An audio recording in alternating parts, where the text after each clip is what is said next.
Morning, everybody. Welcome to the North of Tyne Combined Authority Audit and Standards Committee. I'm Doug Ross. I'm the independent chair of this committee. First of all, I'll go through the who's actually at the meeting today. Those I see in place are Councillor Mark Swinburne, Councillor Seymour, Councillor Chisholm, Councillor Penny Evans, and Councillor Ferguson. I think they're the committee members who are actually attending. In addition, we've got Kevin MacDonald, Internal Audit, Tony Candlish from Internal Audit, Phil Slater from the risk side of the organisation, Liz Kerr, Susan Richards, John Softly, Janice Gillespie, Katie Lang, Jim Dafter, and Gavin from Mazars, and Lynn Camsell. Have I missed anybody out? In which case, I think that's a roll call of those who are present. I have apologies from Councillor Debbie Cox and Councillor Glindon, and also from Ruth Redfern and from the Independent Observer, Eric Richards. I think that's up to date with that. I think I'd like to introduce Gavin Barker to this meeting. His first meeting, I think, from Mazars. So welcome, Gavin, and I'm sure he'll be involved in I think might be the final item on the agenda today. So welcome. That's correct, Chair. Thank you. I look forward to working with the authority and the committee. Okay. Obviously, the purpose of the meeting is to go through the business of the Audit Standards Committee, and we'll start with apologies for absence, which you've already had. Are there any declarations of interest? There are none to note.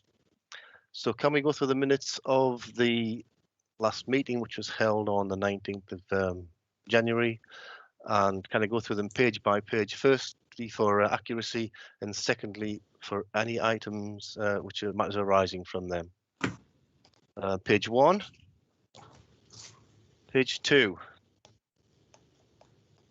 I think there's one item on page 2 which is to do with the report on climate change. I believe a note was sent around circulating that particular report if people wanted to access it. Okay, page 3. Page 4.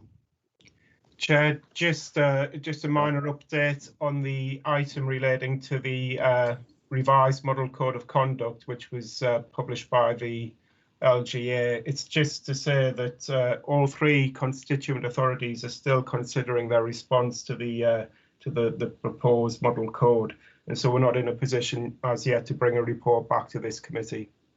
Okay, so I think really what we're doing is confirming what we said last time, that we'd wait for those responses, then have a view ourselves in terms of taking on board those comments and making our comments and taking a stand at that point. Is that correct? That's correct, Chair. Okay, thank you. Moving on to the next page, page 5. Can I sign those minutes as a correct record of the meeting? Are you agreed on that? Agreed? I see nodding heads. Agreed. Thank you. Thank you. In which case we can move on to item 4 on the agenda, which is the Internal Audit Strategic Plan 2021-22. I think that's you, Kevin. Yes, thank you, Chair. Yes, as the committee will recall, we brought a report to the January meeting just outlining the process that we were going to follow in terms of preparation of the 21-22 audit plan. We followed that process, and the resulting plan is the plan before committee this morning. We have based our plan on an assessment of risk facing the authority as you would expect, and engagement with all key stakeholders within the authority, including audit committee at the January meeting.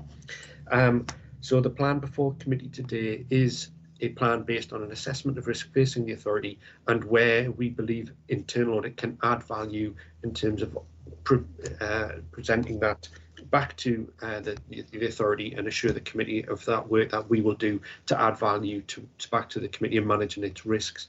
As in any year, but particularly so given the ongoing pandemic situation, that plan has to be flexible, and we can react and amend that plan as needed to react to any emerging risks during the year. But it is a plan put in place based on the assessment of risk that we have at this current time. If that plan changes during the year, we'll obviously come back to Audit and Standards Committee and update the committee as necessary during the year.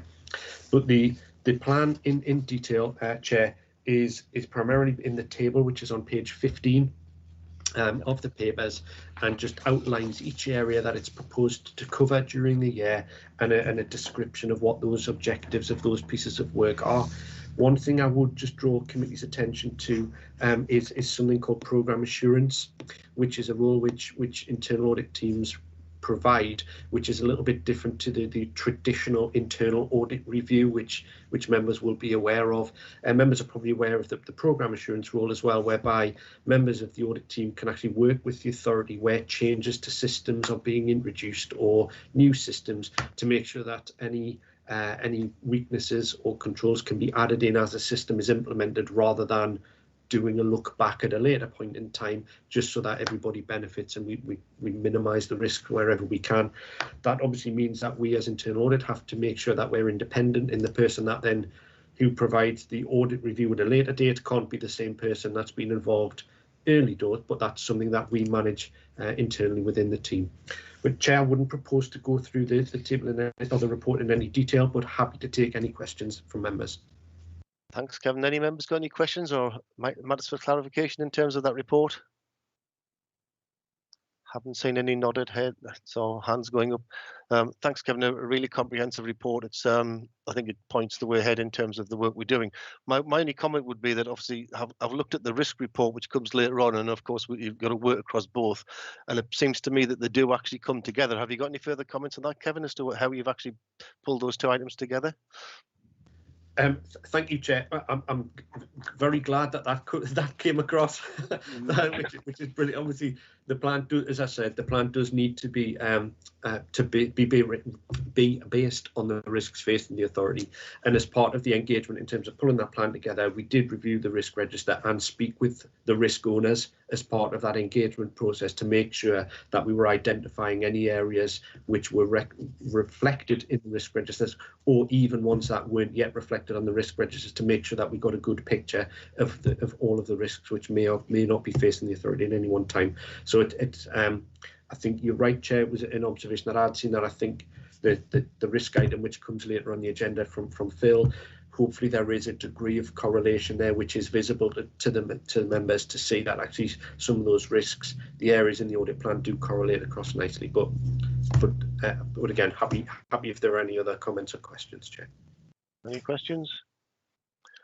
In which case, if there's no further comments from either members or from officers, the recommendation is the Audit and Standards Committee are recommended to consider and endorse the proposed strategic audit plan 21-22 attached as Appendix A, which is based on the assessment of audit risk and designed to focus on the North of Tyne Combined Authority's key objectives in the 2021-22 year.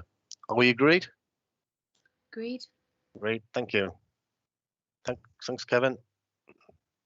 So moving on to item 5 on the agenda, which is the internal audit quarterly update. And that again is you, Kevin. Yes, thank you, Chair. This is the look back to 12 months ago. So back in July 2020, Chair, we brought last year's internal audit plan to the committee, and this is just the latest quarterly update on the progress that's been made against that plan. The table, which starts on page 19 of the committee papers, just takes each area which was itemised on the plan for 2020-21 and just provides an update on all of those items in the plan. There are items of work which we've completed, which a description and sort of status of that is detailed in the paper. We've got the work in progress, where we're aiming to have those pieces of work finalised and presented for the July meeting of the committee, and then a little bit around some of the programme assurance work that we've undertaken during the year, and then the links through to the plan for the current year, which we've just discussed, Chair. One of the things which I know we've mentioned previously is around the National Fraud Initiative, and that was something which we picked up during the year, which wasn't in the plan at the beginning of the year, and I guess is a real example of just where things do change during the year, and we just adapt and flex our plan accordingly to make sure that we pick up all the work and the risks that we need to do.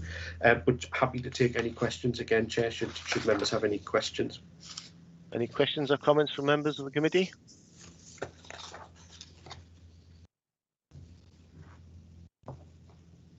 Councillor Ferguson. Thanks, Chair. There's two items described as being reprogrammed into 2021-22. Just wanted to check why those have been reprogrammed. Has that been because circumstances have changed and it's more appropriate to delay, or has that been a sort of a capacity issue that's meant that we haven't been able to get to them in year? Yeah, thank you, Chair. Yes, thank you, Councillor Ferguson. It's probably a bit of a combination of what you've just, the possible reasons you've just outlined. So yes, I think initially during the year there was a bit of an impact at the beginning of the year from the pandemic, and getting to grips with how we were going to work with that. As part of those, when we also had the additional work of the National Fraud Initiative to pick up, which I've just outlined, and that's a case of us flexing the plan to fit the work that we need to do. But as well as part of working through we agreed partly during the year with Ruth, the director, about how we then profiled some of that work, and it was agreed that we needed to do certain bits of work before we could then do the subsequent pieces of work, which meant that we sort of had to profile the work in order, if you like, rather than undertake them subsequently or consequently, sorry. So that's the reason behind it largely, Councillor Ferguson, and then it's just a case of then optimising that so we'll undertake the pieces of work in the right order so that it maximises the benefit to the authority. Thanks. Can I ask just as a quick follow-up, and that makes sense to me. Are you confident at this stage that you've got the capacity to complete the work in the coming year that's outlined at the moment? I mean, obviously circumstances dependent, you know, providing nothing comes up, but at this stage, are you confident that you've got the capacity to complete the plan as written? Yes, Chair. Yes, at this stage, yes, that's it. And should I not feel that that's the case, I'm under a statutory obligation to make the Audit and Standards Committee aware of that. But that's not the case. So yes. Great. Thank you. Thank Councillor Ferguson. Thank you, Kevin. Any other questions or any comments? My only comment is in terms of obviously the limited assurance which was given in terms of the first audit on this. I can see there's a number of items in there which are listed as being the recommendations which are agreed with management. Presumably, as long as they're implemented and timely in terms of an action plan, then actually we should actually move to a stronger position in terms of those audit recommendations. And I presume you'd be monitoring that. Kevin? The short answer, Chair, is yes. And I think the opinion level which was given to that piece of work, I think probably reflects just the age of the authority in terms of its development, rather than any huge red flags to sort of reassure committee in that sense. But yes, that's something which we will pick up as a matter of course, just the monitoring of the implementation of those recommendations, and we'll feed those back through to committee through our normally sort of quarterly update reports accordingly. Okay, thanks, Kevin. I think it's once again a comprehensive report, and obviously points to the work plan which comes in later in one of the agenda items, so that they talk to each other as well. So thanks for that. Any further comments from anyone?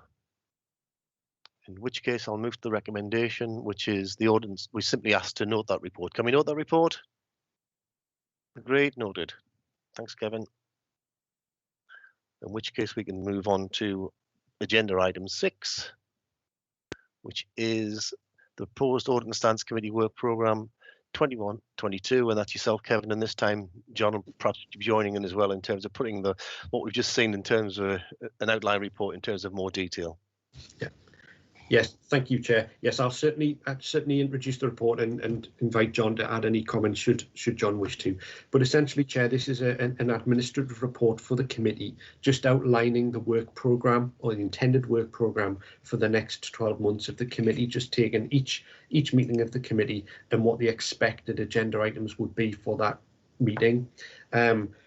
On page 28 of the papers, we've got the table which starts and just takes each meeting in turn and just itemises what agenda items we propose would come to each item in the meeting, just to help manage the work of the committee. During March 21, there was the change in the accounts and audit regulations regarding the timings around the audit of accounts. Which I know members are probably familiar with, but that amended timetable is incorporated into the proposed timetable in the work programme before committee this morning. We liaised with all the relevant officers to make sure that all report authors are cited on this, to make sure that we've got the dates right, and that change is incorporated in terms of the July and September meetings, just to make sure the right reports come to the right committee at the right time. But again, Chair, I wouldn't propose to say anything more unless John wants to add anything from the standards point of view, unless members have any questions. Chair, just on the standards, you'll see that there's a sort of a generic sort of item for each meeting, standards and complaints update as appropriate. I would hope that we could bring a report back about the model code of conduct to the July meeting. So that would be the aim. Okay, thanks, John. Members have any comments? Any questions? Councillor Ferguson? Thanks, Chair. Yeah, me again. Just to welcome the report, it was helpful to see sort of the forward plan. I recognise the question I'm about to ask might be coming from the position of someone who is relatively new on this committee, but I welcomed the statement in paragraph 1.5 about sort of ad hoc items coming as situations arise, which I think is entirely appropriate.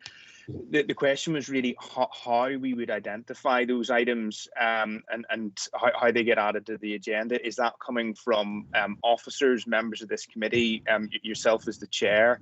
You know, I suppose I'm speaking as well as someone who feels perhaps one step slightly removed from the combined authorities business relative to the work that I'm seeing regularly in my own local authority. So I just wanted to clarify how that would operate, because I think it's a pretty important bit as things arise. Thanks, Councillor Ferguson. I think I'll ask you to answer first, Kevin. I mean, basically, it's incumbent upon us all to bring to this committee what we feel is important for it to consider. But I think primarily we'll be driven by the office of the organisation in terms of bringing items forward. But I think, given the roles that we play elsewhere, it's important that whatever information we get and whatever knowledge we get, which may be useful to the committee, should actually be brought. That's my view as the chair. But I'm sure Kevin will want to give an answer as well, Councillor. Yeah. Yes, thank you, Chair, and I would entirely agree with the Chair, and I think all of the points that you mentioned, Councillor Ferguson, I think it is any one of those ad hoc reports could come from officers, members of the committee, or indeed the Chair. It would be any or all of the above. I think the next agenda item where we look at a bit of a self-assessment of the committee, given that the whole Audit and Standards Committee is still relatively new in its formation. You know, the whole authority is still learning and growing, and it's right that we constantly review to think, do we need to add pieces of work? Do the committee wish to seek assurance on something different in order that the committee can be assured that it's fulfilling its terms of reference and its role? We talk in the next, without stealing the thunder of the next agenda item, around looking at a bit of an annual report and a bit of do we need a training program for the committee through the next year? And it may well be that things are identified during those where committee feels actually we'd like to receive some information on a different area, and that's entirely up to the committee. That's Kevin. Thank you. Okay, Councillor Seymour. Yes, thank you, Chair. Just on item 8, the climate change implications. Although the committee is mindful that the 3 constituent local authorities have declared a climate emergency, you say there's no direct climate change implications arising out of the recommendations in this report. Is there something that should be looked at? Is there something, you know, being that it's quite an important thing at the moment? Well, always. Okay, Councillor Seymour. Anybody want to respond to that? I think the only thing I would say to that, Chair, is that I don't think there is a direct climate change implication from the work programme report. There may be items on the work programme which would have a climate change implication, and indeed the whole climate change agenda forming part of the work, either from a risk management perspective or from the internal audit perspective, which would be picked up in the relevant reports or pieces of work. It is an area where we are constantly looking at that, and probably will pick that up during or through the various bits of work which are on our plan for the year. Which I hope that answers your question, Councillor Seymour. Okay. Well, I guess there's, you know, if it's on an itemized, but okay. for now. But if it's going to be looked at a bit more, I think it's important to do. Yeah. Okay, Councillor. I think incumbent on once again incumbent on us as individual members of this committee, that if we feel it should be discussed under a certain elements which come this committee, we should actually raise it there and then. And I think the officers will actually do the same. It becomes part of what we do on a daily basis, as opposed to being, yes, there are elements which discuss as a speciality, but it should be part of everything we do in terms of how we consider it. I don't know how you feel about that, Kevin. Is that typically what you were saying? I think so, Chair. Yes, I would agree. Does that satisfy you, Councillor Seymour? Yeah. Thank you. Okay. Is there any other comments, questions? In which case, I will move to the recommendations, which are: agree the proposed core business work programme set out in this report for the 2021-22 municipal year, and note that it may be necessary to change or adapt the proposed reports to be considered to ensure optimum timing and consideration of governance issues and to respond to emerging trends during the year. And note that the committee will receive additional reports on any ad hoc items of business arising during the year, as these relate to its responsibilities under its terms of reference. Can we agree each of those three? Agreed. Agreed. Thank you. Agreed. Excellent. In which case, we will move on to agenda item 7, which is the, just making sure I've got the right one here, review of the Audit and Standards Committee self-assessment of effectiveness. I think that's you again, Kevin. Yeah. Yes. Sorry, Chair. Last one. Yeah, thank you, Chair. As I'm sure members of the committee will know, it's good practice to regularly review the arrangements that we have for our committee, just to make sure that we're doing things as well as we possibly can. Members may well have seen the sort of the self-assessment that we've used before in constituent authorities, but essentially there is some SIPFA guidance which was last updated in 2018, which just provides a bit of a checklist for audit committees across the country, just to self-assess themselves against, to see have we got our arrangements right. We obviously are a little bit different in terms of the combined authority being different to a local authority or a police and crime commissioner authority, because obviously we have the specific legislation in the Cities and Local Government Devolution Act, which actually makes it a statutory requirement for the combined authority to have an audit committee, whereas local authorities don't have that requirement. It's clearly good practice, but we don't have that requirement.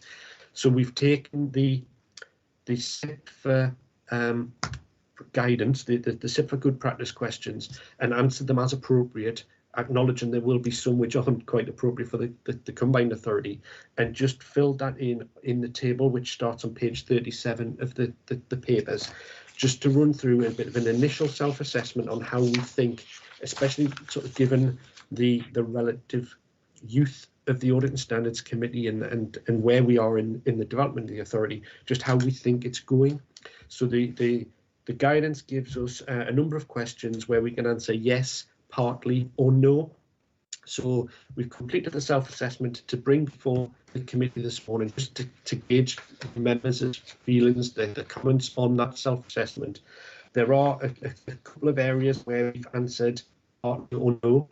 I think primarily around, as I've mentioned in one of the earlier items, around this, maybe look at the can structure a work program, sorry, a training program around the work program for the committee, which is something we look to implement before the July meeting. The committee, using the work program as the basis for the committee through 21-22, and around the proposal to develop an annual report from the committee to Cabinet, just so that the committee can demonstrate it's fulfilling its terms of reference, it's doing what it needs to do, and almost accounting for its own performance, to use SIPFA's terminology. So assuming that the members are agreeable, that's something we look to pull together and draft in accordance with the chair, ready for presentation to a meeting of Cabinet later in the year. But I'm happy to take any questions, Chair. I appreciate this is something which members may well have a view on, and happy to take any comments or questions. Thanks, Kevin. Any questions from committee members? Councillor Swinburne? Thank you, Chair, and thank you, Kevin, for putting this together. So I've got a couple of areas, if I could. Firstly, on item 15, where it says arrangements in place to support the committee with briefings and training. When we look to supply training, if I could just ask that these are done perhaps in small, bite-sized sort of virtual sessions, so that they're easy for us to digest and not great big massive half-day classroom things, which I know we can't do at the moment, but for someone who quite recently had to do sort of all-day training sessions and found that I was way the oldest person in that room, and struggled massively with the pace of that training. That's just an ask from me, if I could, please, just small chunks. The other thing I wanted to pick up on was with regards to, it's mentioned a few things in here. I know from my own authorities audit that all meetings that we have, the exception of confidential items, then goes to full council, or on occasion it goes to cabinet. And as it says, this doesn't happen on it's a committee report directly at full council, not applicable for a combined authority. So as we're aware that we don't have any cabinet members or mayor who sit on the audit committee, and as it says, this stuff doesn't go to cabinet. Whilst we're looking at scoring ourselves and providing a report, annual report to cabinet, what I'm going to ask is, how do we know from cabinet or from the mayor, without having any attendance at any of our meetings, that we're doing right by them, as it were, because they're not speaking to us that I'm aware of? Or are there? Has anything gone to them already? And that's my question that I would like to raise. Where's the feedback from them that we're doing everything we should be doing? And that's what I would like to hear. I would like something back from the cabinet, from the mayor, to say, yes, you're doing what the North of Tyne expects from an audit, from an audit function, and from an audit committee. So that's a bit of input I would like to gain myself. Yes, we can mark ourselves, we can mark it on score sheets, on questionnaires, and we can provide a report to them, but some feedback from them to say, yes, no, God, you're terrible, you're not doing what we want, but a bit of feedback from that side as well, please. Thank you, Councillor Swinburne. Kevin? Yes, thank you, Chair. Thank you, Councillor Swinburne. To answer your first question, which is the easier of the two to answer, yes, absolutely, no problem. Small chunks of information is absolutely fine. And I think it would be tailored around the agenda items, and maybe a short briefing before the meeting starts, I think, is probably where we would be heading, rather than sort of half-day training sessions or anything like that. So yes, absolutely heard and understood. I think your second question is a very good one, and I think the short answer from my perspective is I'm not aware of almost feedback or direction from cabinet to the committee, and I think when I suggested, well, we suggested in the checklist around this annual report from the committee to cabinet, it was partly with that idea in mind, so that we can say to cabinet as a committee, these are the terms of reference which we've been set. Here's the work programme and the reports we've undertaken during the year in order to meet that terms of reference. And here's the main findings from our discussions, to report that through to cabinet to say, we've done a self-assessment and we think we're doing that. Is cabinet happy with what we're doing and how we're doing it? I would envisage being the rough sort of format of what that annual report may look like, to provide exactly that feedback back both ways, two-way feedback to and from cabinet, just so that we make sure that Audit and Standards Committee are meeting cabinet's expectations. So I hope that's what the point you were trying to make, Councillor. I hope that answers that aspect of your question. Yeah, great, thank you. Thank you. Any other comments or questions? With regard to that comment, Councillor Swinburne, I would guess that the way to really do it is that the report is sent, and myself as chair actually attends, if everybody's willing for me to do so, and present that report and take any questions as there is during the meeting, alongside anything which the officers may want to add as well. I think that's probably the reasonable way around it, but it's a good question. And yes, in terms of accountability, one question I've got is, do the minutes of our committee actually go to the cabinet or not? Does anybody know that? John? Chair, they're not. No, they're not. They're not reported to cabinet. I mean, obviously they're on the website, but there's no direct report of the minutes to cabinet. It's fine. Okay, thank you. Councillor Penny Evans. Thank you, Chair. I welcomed Councillor Swinburne's question. It was something I was going to ask as well, and I think it's a really important that what you've just talked about there about you perhaps tending cabinet and doing that feedback, because I think it's really important to have that feedback loop. So I just wanted to make that comment. Thank you. Okay. Any further comments, questions? In which case, really welcome the report. I think it's a really good addition to what this committee needs to do to ensure that it's actually fulfilling its role and being accountable to another part of the organisation. So I think it's really well thought out, and it's really the start of a process. This is as opposed to the end of the process, and I'm sure we'll move it forward as in the new municipal year.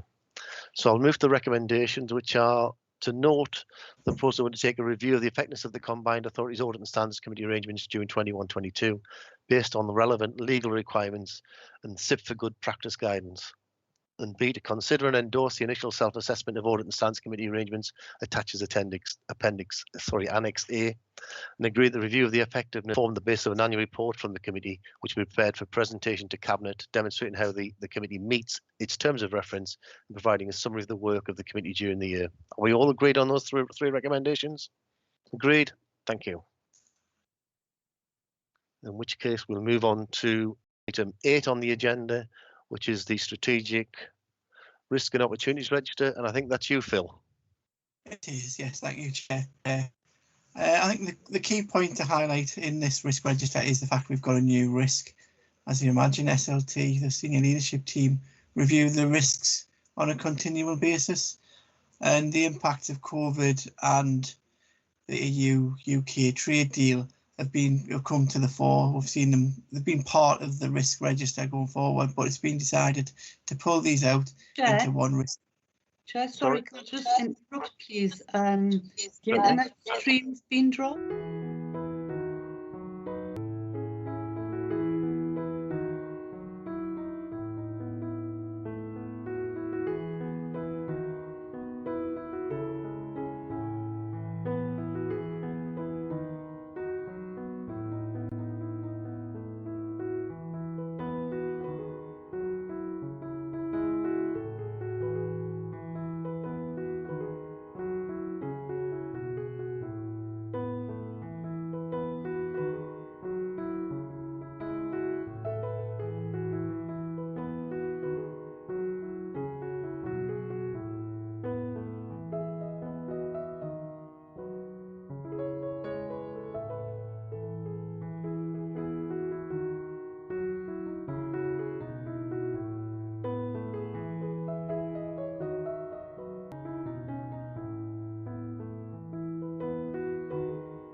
Of that report again, please. Yes, I can.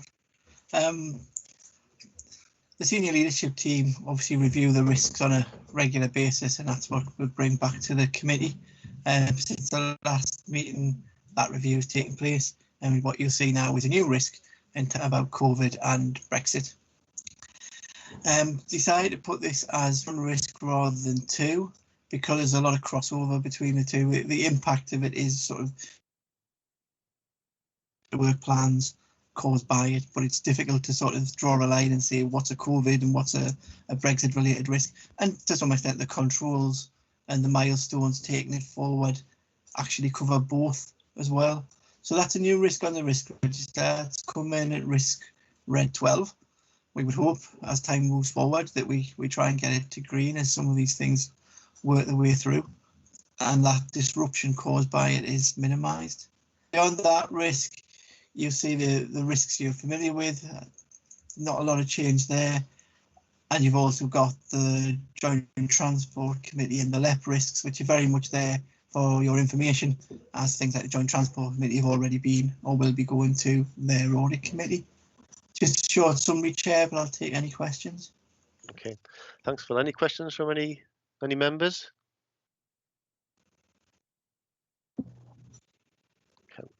Councillor Ferguson first, and then Councillor Swinburne. Thanks, Chair.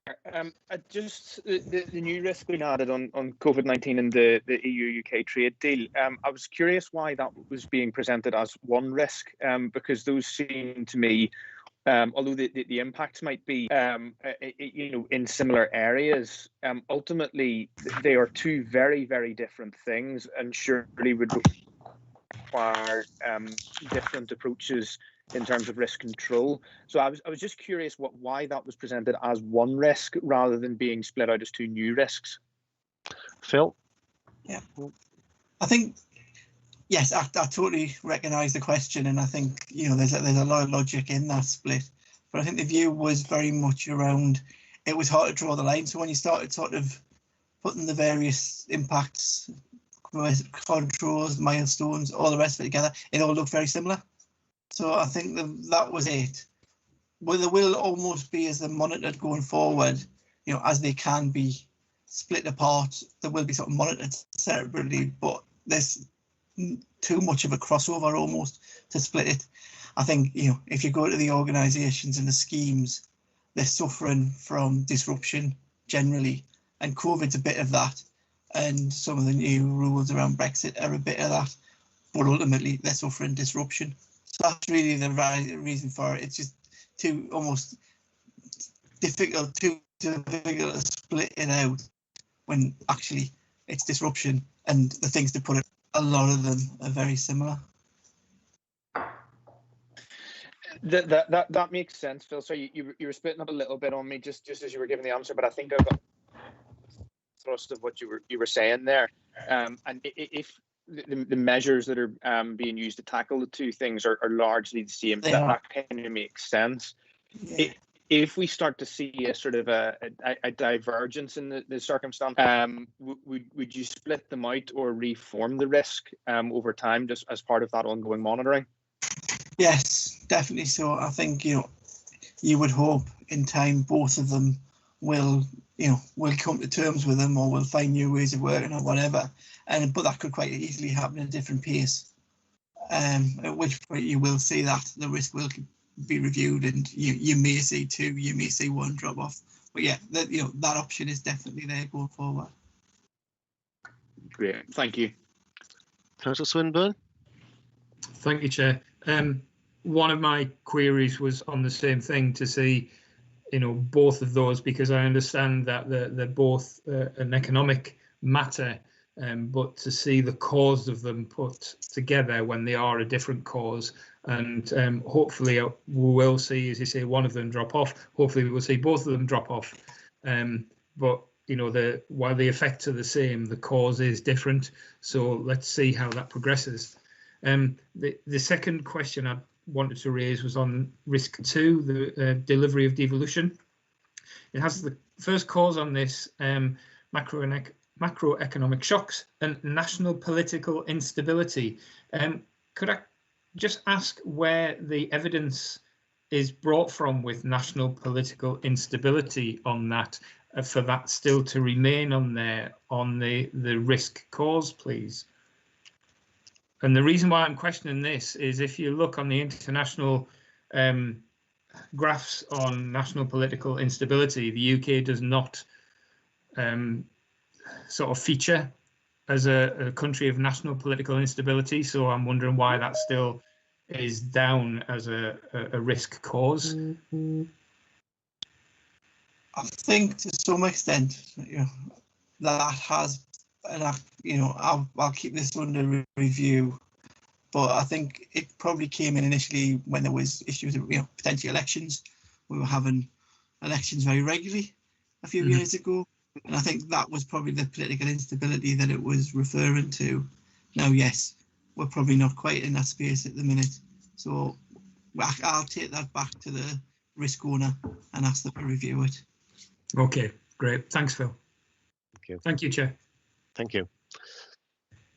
Are there any other questions or queries from either members of the committee or for officers? Thanks for the report, Phil. It's very comprehensive. It covers all the risks we've seen before, and hopefully we'll move some of them towards amber and green as time passes and some of these sort of risks move away. But no doubt there'll be other ones coming on stream as well, and we need to ensure that the risk register obviously reflects it. I'm sure we'll ensure that does happen.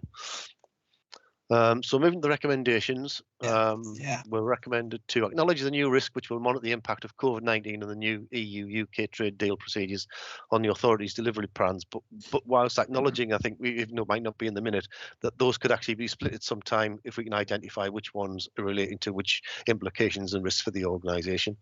Reviewing where necessary, challenge the outcomes of the strategic risk review, which we've done, and notice summary of the strategic risks identified by the North East LEP and North East Joint Transport Committee in the appendices, and they're included for information.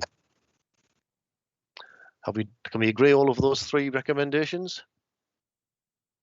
Nodding heads, yes? Agreed. Thank you. And so we'll move on to item 9 on the agenda, which is accounting policies to be used in the compilation of the 2021 Statement of Accounts. And I think that's Janice and Katie. Hi, Chair. Yes, I'll be taking that report. Yeah. Good morning, everyone. My name is Katie Ling. I'm the Strategic Finance Manager for the North of Tyne Combined Authority. This report is detailing the accounting policies that we will be using in the compilation of the 2021 Statement of Accounts. They're in accordance with the accounting concepts and policies as per the Code of Practice for Local Authority Accounting in the UK for 2021. The accounting policies have not actually changed. There's been no significant changes that would require amendment, and so in effect they're the same policies that we used in the 2019-20 accounts. The details of the policies are in Appendix 1. I'll take those as read, but happy to take any questions further to that. So just asking auditing standards to note the accounting policies to be adopted by the Combined Authority and to be used in the financial year ended 31st March 2021 accounts.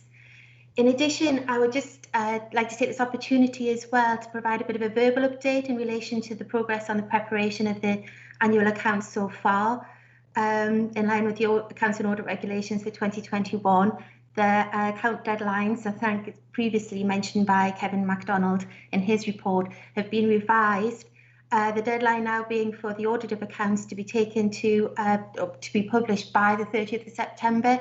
So for that reason, we'll be taking the draft accounts to July Audit and Standards Committee and the final audited accounts to September Audit and Standards Committee to go on then to Cabinet. The accounts include the assets and liabilities of the Joint Transport Committee and Nexus as the group accounts. So therefore, early planning meetings have already taken place with NECA, the North East Combined Authority, that is, their finance team, Nexus and Mazars external auditors, to agree the timetable to ensure that statutory deadlines are met. The financial year, it's important to note, for 2021 is the first year of including the North East Local Enterprise Partnership accounts and the Invest North East England accounts within the North of Tyne accounts. So we provide a detailed guidance note throughout North of Tyne, North East Local Enterprise Partnership and Invest North East England in relation to the requirements for the accounts. We've also brought in additional capacity into the North of Tyne finance team to assist in the production of the accounts, and also been liaising with the external auditors throughout in relation to the production of the accounts and to raise any points of clarification. That's all. Happy to take any questions, Chair. Okay, thanks, Katie. Do you have any questions for any committee members? No. In which case, obviously it's a report which comes on every year. I mean, in terms of the additional information you provided there, Katie, are you going to pass a note round explaining where we've got to, or are you happy just to be verbal?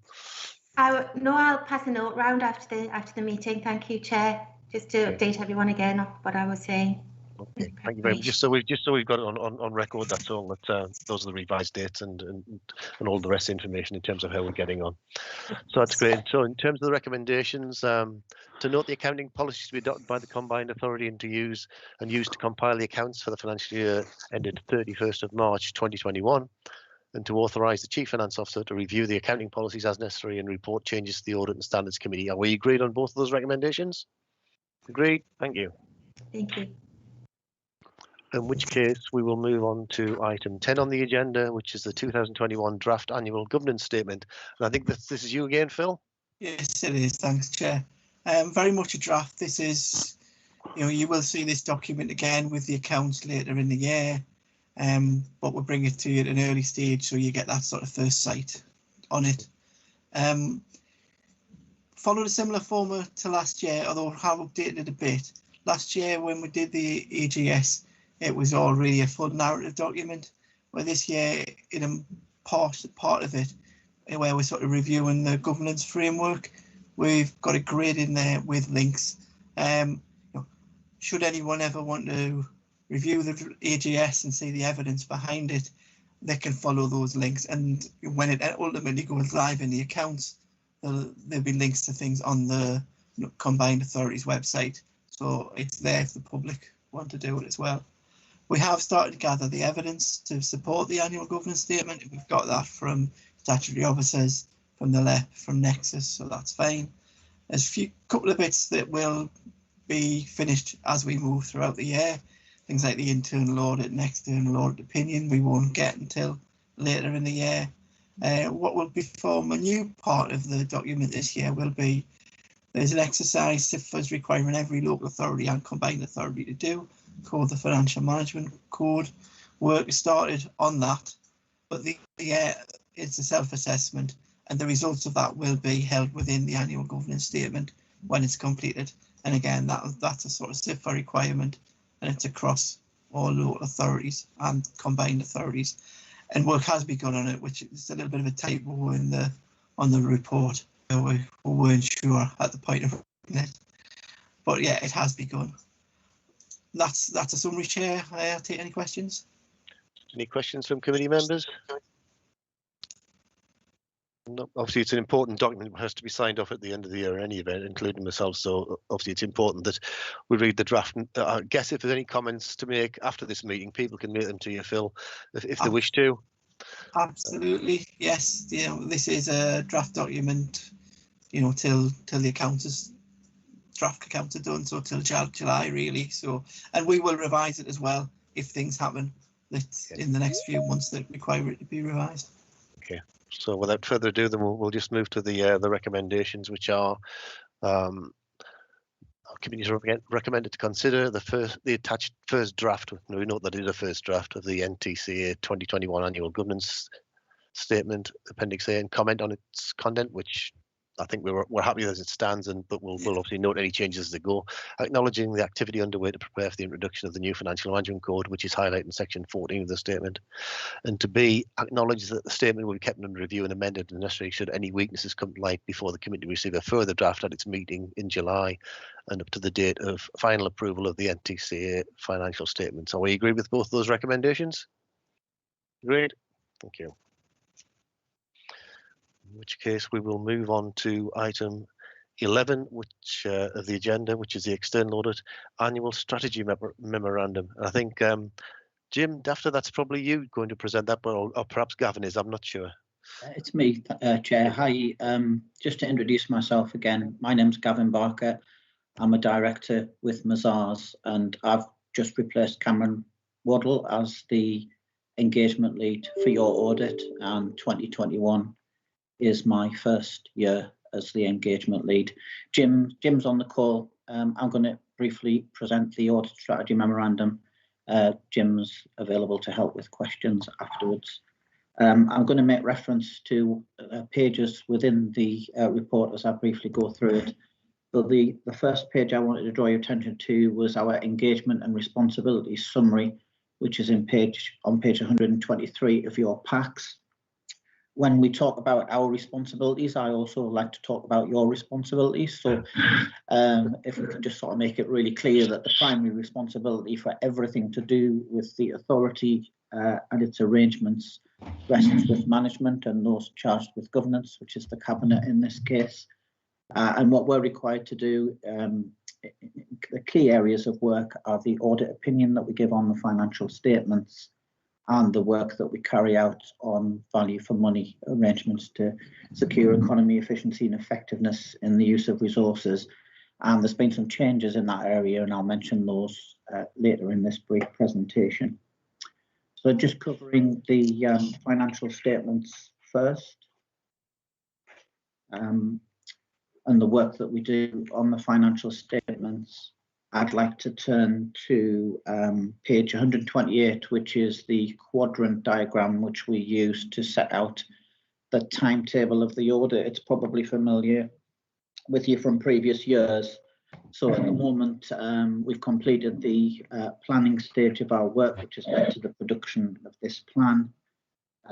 We're completing the interim stage of our work, and the key part of the audit is when we receive your financial statements, which there is an extension now that allows you to produce them up to the end of July, which was mentioned earlier, I think.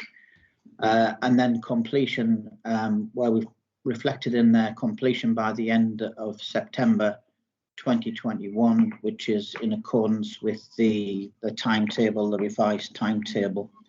I think it's really important for me at this stage to highlight what is a fairly significant risk that we face to the timetable this year, which is a risk around the resources that we have available as auditors. The timetable for the production of the statements and the audit last year was extended to the end of November. And this year, clearly, it's the end of September, so it's been brought forward by 2 months compared to last year.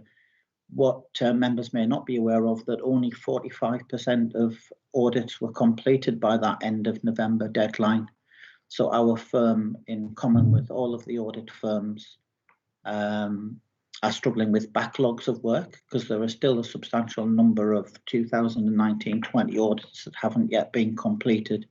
So there is a backlog of work, and the timetable's been brought forward by 2 months in addition.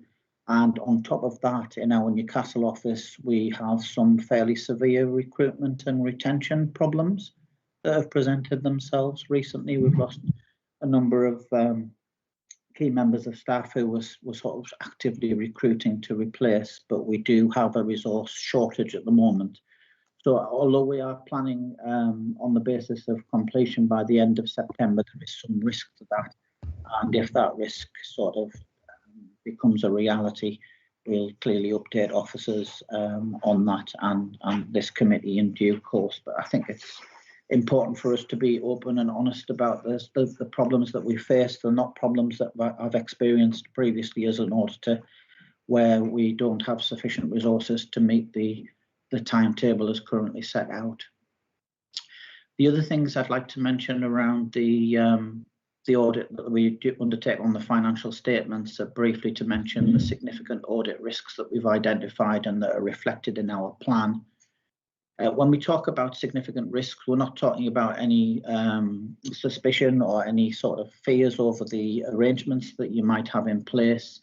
These are key areas of focus for us as auditors, and that's the sense in which we describe them as significant risks. There are 3 that have been identified. The management override of controls, which is the risk that whatever systems of internal control you might have in place, management's in a unique position where if it chose to do so, it could override those controls. So we carry out specific audit work and specific tests to ensure that hasn't happened and that doesn't take place.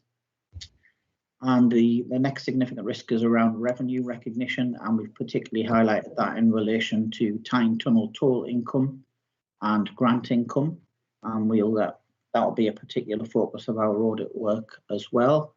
And the final one is the defined benefit liability valuation, and that's a significant risk for a number of reasons, but it includes the fact that it's based on estimates, that it involves an external expert, etc. And for that reason, we treat that as a significant risk and carry out specific work in relation to that. And our planned work is set out in detail in the plan, but I don't propose to go through that in this brief presentation, or I'm happy to take any questions. The other main area of our work is the value for money work, and within the document that's sort of covered on page 137 and 138. I mentioned earlier that there's been a change this year. Every 5 years, the Code of Audit Practice, which governs our work and which is managed by the National Audit Office, is reviewed and revised. It has to be approved by both Houses of Parliament. 2021 is the first year of a new cycle and a new Code of Audit Practice, and the main area of change is in relation to the work that we undertake on value for money.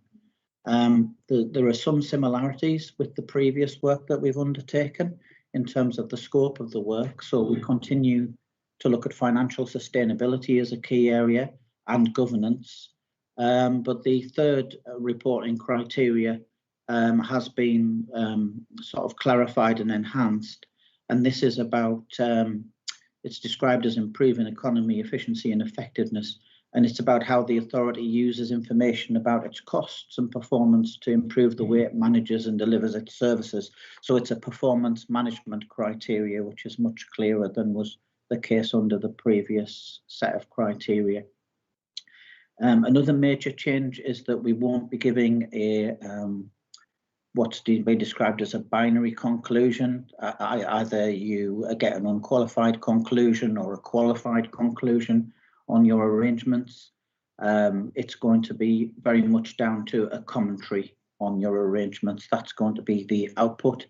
And the expectation is that the commentary will be more detailed than the commentary that's been provided in the past.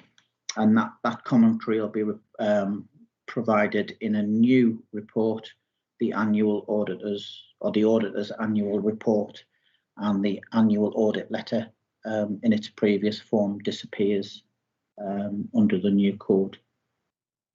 Some of the guidance around the value for money conclusion has been delayed, and NAO have been looking at the guidance to see whether some additional transitional arrangements are necessary in the first year, given the backdrop of the pandemic, and we're expecting that guidance, the latest guidance, to be published next week. I think we've seen the draft guidance, and it does allow the possibility of giving our audit opinion on the financial statements at one point, and giving the sort of the commentary on the value for money conclusion at a later point in time. So that will be one of the ways that we will seek to try and manage this resource issue that we have, but that still has to be worked through. On page 140, we set out the fees for the audit. You'll be aware that the fee last year was significantly higher than the scale fee. That's not uncommon. In fact, it's very common that was the case. Fees have been judged to have been historically very low. There are increasing regulatory pressures on auditors to do more work, and that's been reflected in increased fees, as well as specific issues in relation to individual organisations. There is this regulatory backdrop. So I would anticipate that the 2021 fee will also be higher than the base scale fee that's been set by PSAA. There are those regulatory pressures. There's also the change in work required on the value for money conclusion, and the additional fee in relation to that is still very unclear because it's still quite unclear exactly what impact that's going to have. So our proposal on that is to continue discussing with officers the pressure on fees as we go through the work that we have to undertake this year, and we'll provide an update as soon as we can. But it's quite difficult. It's almost until we've gone through the process, it'll be difficult to assess the fee, which I know is unfamiliar because fees have traditionally been sort of clear from the outset. But that is the position that we face. We also mentioned on the fees page, because you are sort of a group as well as an individual authority, that we also provide the audit work in relation to other entities within your group.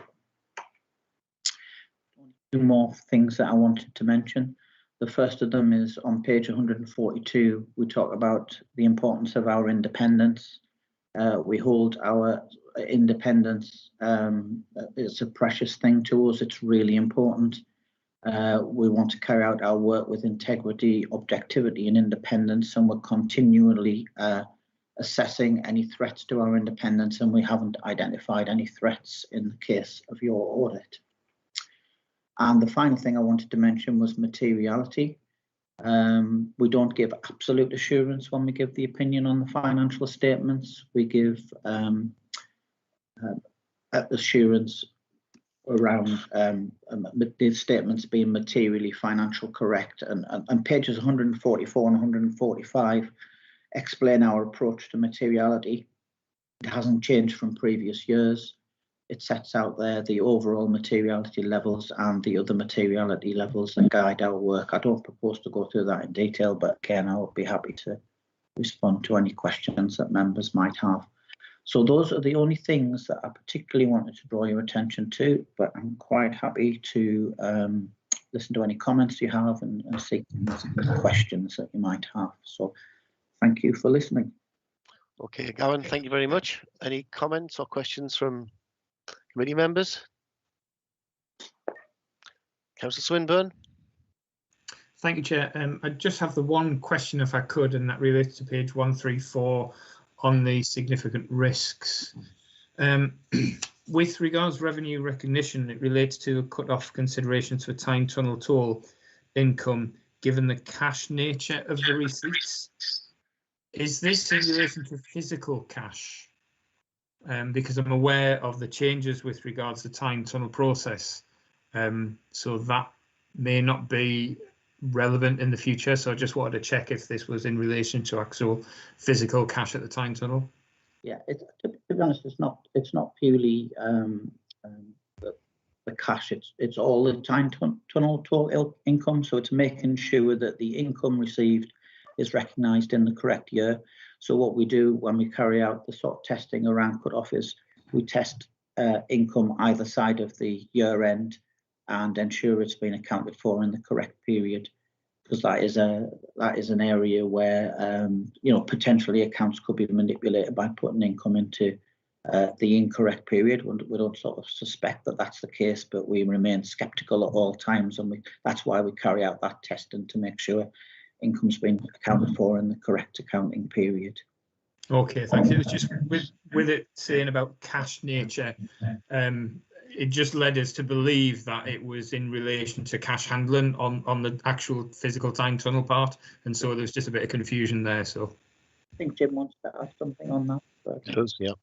Jim? Yeah, Chair, yeah. Obviously, the cash is still a major element in there, and whilst it might not be material, it's the portability of it that's the risk, I think, and making sure that the cash handling is banked in the correct year is one of the tests we will be looking at. Yeah, it's just because, I mean, obviously I'm on the Combined Authority Joint Transport Audit as well, so I'm aware that there's changes afoot. Yeah. For that process, so that hopefully that will improve anyway. Yeah. Thank you. Any other committee members got any questions? Chair, can I make one more comment as well, please? Sorry, yeah, go on, Jim. Then we'll get councillors. I think Councillor Seymour wants to make. Oh, she's put her hand. Thanks, Chair. Seymour as well. But you first, Jim. Go on. Thanks, Chair. It's just in relation to the significant risk again. As Gavin pointed out, pensions is a significant risk from our side. And it's just to make the committee clear that the audit of the Tenure Pension Fund isn't our audit, and we are completely reliant on the external auditors of that fund, A, doing the work, and B, doing the work in the deadline to give any chance of us signing off. You know, the worst case scenario, Chair, is that we do all our work by the end of September and we don't get clearance from the pension fund auditors, and therefore we couldn't give an opinion anyway because the pension fund is a huge figure within your statements. Understood, Jim. I understand that. Yeah, fine. Councillor Seymour? Yes, thank you. Yes, really, just on that, Jim, what Jim just mentioned, just on the audit scope, approach and timeline, really. So what is the, you know, because of all the delays, what is the risk to the authority and the extension in deadlines, if you like? I just wondered the significant risk involved. Is there anything that we can do to you know, to make it less, if possible? I know you've got a backlog of work and severe recruitment. So yeah, I just wonder if there's anything that we can do extra, if you like. Yes, thank you for that question. As Jim's mentioned, that is another important consideration, the auditor of the pension fund. I know that wasn't a problem for you last year, but it was a problem in loads of other places. Sometimes pension fund assurance wasn't received until, well, some of it wasn't received in the financial, in 2020, some of it was received sort of later than that in 2021. So that could be an issue that's out of our hands. What we're really focusing on is what we can do. And the risks are really around us. They're not really, I don't think they're really around you and your arrangements. I think, you know, if you deliver the statements and have a full sort of set for them, we can ask for no more than that. The risks are around us being able to recruit in time to bring people in so that we are sort of fully resourced. But I mean, I'm interviewing somebody later today, but we are really struggling to attract people to do this job. It's sort of really difficult to understand why no one wants to be an external auditor, but that seems to be the case at the moment. So we can only go through that process, and there's nothing more we can do. If we can't recruit people, we'll have to do it later, so it would go beyond the 30th of September, because we can't. I mean, we can't not do it. And we've got to do it to the same standards that we would always do the work. So the only solution would be to deliver the work later. So clearly, we want to avoid that. There's sort of 5 months now up until the end of September.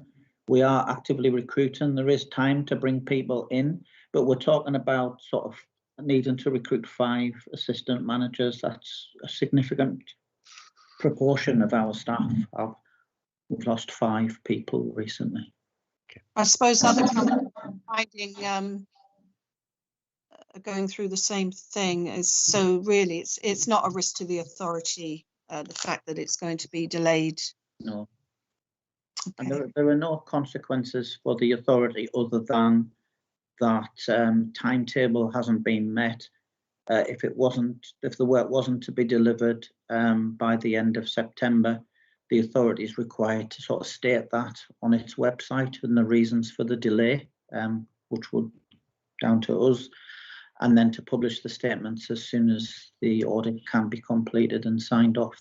They will be the sort of consequences if we were unable to do it by the end of September. But clearly, we all want to avoid that. As I mentioned earlier, 55% of authorities were in that position last year. But we'll do everything we can, everything in our powers. But we don't want to try and put additional pressure on our staff and our teams beyond what is reasonable, because it's a stressful job, and we'll just get into a cycle where more people decide to leave if we put undue pressure on people. So it's the recruitment that we really need to be successful with. And thanks for making that clear. Janice, I think you want to say something? Yeah, can I just add to that? I think there is absolutely a role for the authority to play in ensuring that our production of the accounts, the quality of audit working papers are sufficient. That makes the as smooth as possible event of the audit. We did recognise that there were some issues we needed to improve upon following last year's audit, which is why we brought some additional capacity in. So I guess whilst yes, Gavin's absolutely right, there are some things that are absolutely outside our control and indeed Gavin's control, and we do recognise that there are things that are within our gift to actually help the audit run smoothly. So as Katie's already mentioned, you know, we're already in planning meetings with Mazars, and we'll continue to keep regular dialogue over the period of producing the accounts, as well as then the start of the audit as well. So I just wanted to give the committee that assurance too. Okay, thanks, Janice. In terms of that particular risk, in terms of time, do we need to actually report this to Cabinet, or are they already aware of it, given that it's being raised at this committee? Because obviously what we wouldn't want to do is that Cabinet find out at a later date that things could be delayed because of external circumstances. Surely it's better that the Cabinet actually know that at the earliest opportunity, just in case it happens. Yeah, we will report that when we take the outturn report into Cabinet. Okay. So at the minute we're preparing a draft outturn position as part of that we'll update Cabinet on the timetable and the potential risks as you're highlighting. Yeah. Okay, thank you. Are there any other questions for Gavin or for anybody else?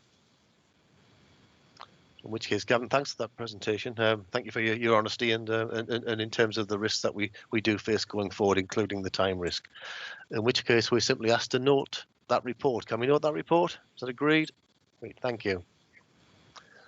Thanks, Gavin. Thanks, Jim. The date and time of the next meeting, I think that's the last item on my agenda. I don't think that there are any items of any other business. I'm waiting for somebody to shout at me if there are. No. In which case, we'll move to the date and time next meeting. That is the 20th of July at 10 a.m. Now, that may be a virtual meeting, as per the previous meetings we've had in recent times. But it could also be, I guess, a meeting one-to-one, face-to-face in what would be Newcastle City Council. But I'm sure the services officers will tell us in due time where and how we'll meet.